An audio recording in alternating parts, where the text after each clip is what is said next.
Hello, this is Ollie Wu. I'm back with yet another video tutorial, and today it's all about delay plugins. As you know, delay is sometimes used instead of reverb or in addition to reverb, but it requires a different kind of analysis. So with reverb, we were looking more at a spectrum and the level of the spectrum, and with delay we will be looking more at an oscilloscope. And I don't know if you know it or not, I didn't know this, but the free ShaperBox 3 version comes with an oscilloscope. Don't mind this one, I got this for free, so that's usually paid.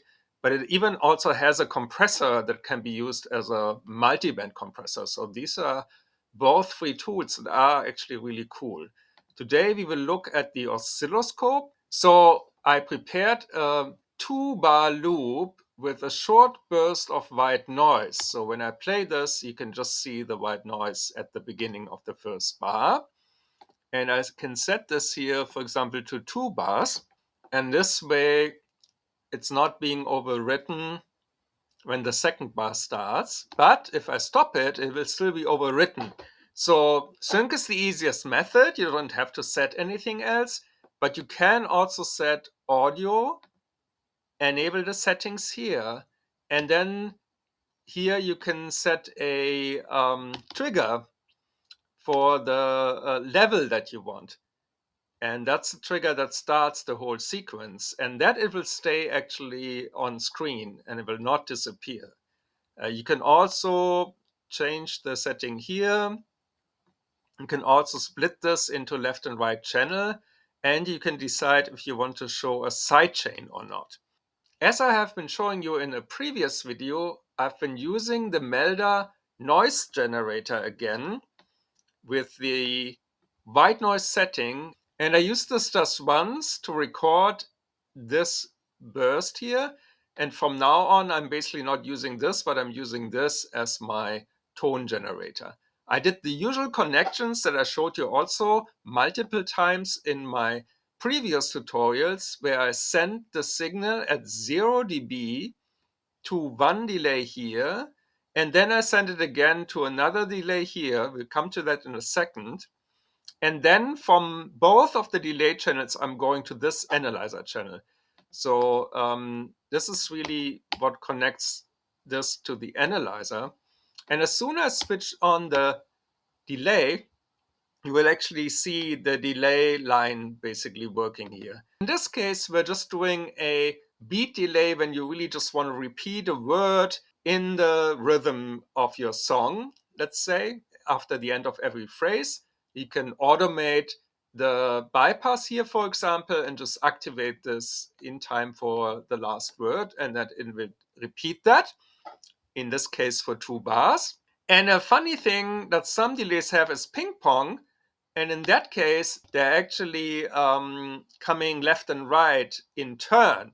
And I just wanted to show you that because I think that's kind of an interesting use for this plugin specifically. I will switch off ping pong again, and I will now set this delay 1 channel just to the left channel. So this will be just on the left side. And I will add a second delay. For example, this is a free Sonimus plugin called DelaySon, also set to a quarter. And I will activate now sending the test signal to this plugin and also sending the output of this plugin also to the analyzer on the right channel. So now we see first delay up and second delay down here. Now you can also overlap both if you want to, for example, check the volume difference, right? So then you could change the output, for example, here to make the second one louder. And you can also change the level here, so the repeats will get louder. It's going to be a mixture of both to get this working. Now, another plugin that I've used in another tutorial is called gFractor. This one is even a bit simpler because you don't need to really set up a sync tone. it will automatically work also with the 2-bar loop. I set it here to 2 bars.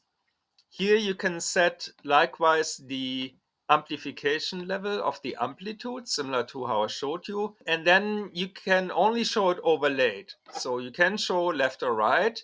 And you can also switch them on and off separately. You can see green on top of orange, but not the other way around.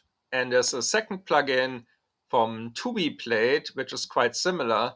It also features the quarter note setup. So here on the right channel, you can also set the gain and the mix independently. And another thing you can learn here, though, is also setting the feedback.